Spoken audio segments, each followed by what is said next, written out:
here in person. I keep on wanting to swipe to see who else is in the room, and it's not working. It is such a privilege and such an honor to be a jurist for this prize. We take so much time out of, I just want to address both Neil and Bonnie, because getting together with them at the end of the journey of reading all of the incredible submissions, and there were many, many unbelievable submissions, and getting together with them to really just talk journalism feels like a privilege. So I want to thank them, and I want to thank the journalists involved that did submit their work to the Hillman this year. And when we think of higher education, our minds often default to the lofty, the pursuit of knowledge, cracking open and supporting curiosity, opening us up to understanding the world in a deeper, more complex way. Education, paving the way towards a gainful future. Our notions of the systems that hold up the institutions that provide these opportunities are often idealized, even romanticized, even in a room like this, full of those trained to perhaps know better. The Shadowy Business of International Education, written and reported by Nicholas Hune-Brown for the Walrus, takes us into the murky, predatory business of higher education, which we learn through Hune-Brown's exhaustive investigation, preys on the world's most vulnerable. The piece, published in the Walrus in the fall of 2021, starts with and follows the story of the Singh family.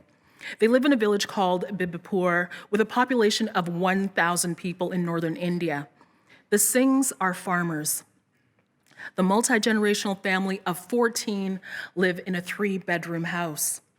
Kushandeep is the son, and the family is betting it all on his education, a Canadian education. As Hune-Brown reports, over the course of the last decade, in places like India, Canadian education is being sold like hotcakes. And those doing the selling are recruiters and education agents operating all over the world, from Beijing to Bibipur to Sao Paulo, collecting commissions from Canadian post-secondary institutions. Families from all across the globe are making the choice of entering into deep debt, mortgaging their lives, in the case of the Singhs, their farm, in order to send their children here. Higher education is the anchor to the brighter future. How lofty, how romantic. Nicholas Hune-Brown breaks down the math. In 2019, of more than 642,000 international students, 34% came from India, and 80% of those students came from farming families willing to mortgage their lives for this opportunity. Canada, in turn, gets a $22 billion boost into the economy. Unfortunately, the agents paid by the institutions to pave the way for international students are driven by profit, and so are the institutions themselves. International tuition is close to 5 times higher than domestic fees. Students and their families are further lured by Canadian immigration policies, which allow students to work part-time and even apply for permanent residency. The students provide our country with a massive labor force, ripe and ready for exploitation. The students, unmoored and without protections, often find themselves at the mercy of ruthless employers. These young people, already burdened with the high expectations placed on them to succeed, are further misled by agents who present false tuition fees, enroll the students in different colleges than expected, and some students even arrive and find that they are not enrolled at all. Hune-Brown also looks at the role of universities, small community colleges, institutional organizations like the Canada Bureau for International Education, and how they play in feeding into the system, with struggling schools especially seeing the billion-dollar benefits of aligning with shady agents and enrolling as many international students as possible. The students, as the piece states, are cash cows. Student suicide, poverty, lack of resources or supports, precarious and exploitive employment are all part of the in-depth reporting uncovered by Hune-Brown. As he writes, community colleges and even large universities aren't equipped to manage an immigration settlement program for teenagers. They'd rather think of themselves as institutions of higher learning, not convenient way stations for young people in search of better lives. Nicholas Hune-Brown first spoke with Kushandeep Singh in 2019.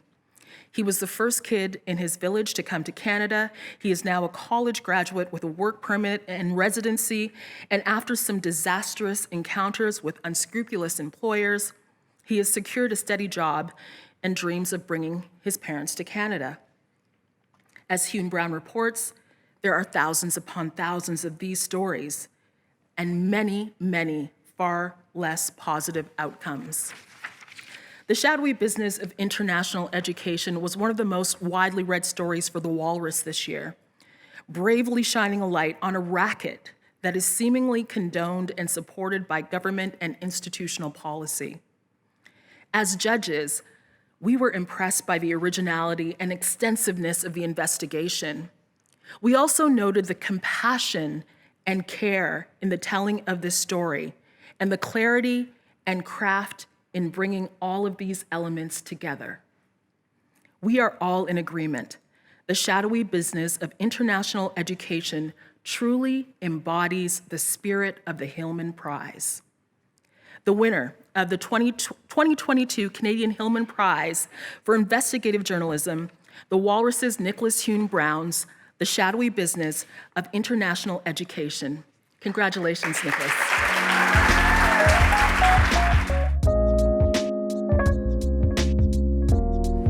Wow, this is amazing and overwhelming. I feel like I haven't left my house in 2 years, and now, this is a very nice way to do it, with people saying nice things about you in public, and you got a little plaque. I think that should be done for everyone. I was looking at my through my inbox yesterday to kind of figure out when I first pitched this to my brilliant editor at the Walrus, Daniel Viola, and it was June 2018, and that it seems crazy to me, and I think the world has kind of turned over a few times since then. That pitch was something very different than the piece that I ended up publishing. I was interested in students who were coming from China. I was interested in their experience in the Toronto area. I wanted to follow the sort of business side of things and how it was transforming post-secondary education. And obviously since then, this world of international education has changed a lot. So I'm very grateful to the Walrus, to Danny, to Jessica Johnson, and then the rest of the team there for allowing me to continue along with the story, to follow it where it needed to go. There's not very many publications in Canada that can give you the time, the space, the support to follow that kind of ambitious piece. So I'm very grateful. The reporting for this was a very weird process. As I was saying, I had the support from the Walrus. I was able to get a fellowship to sort of fund some reporting.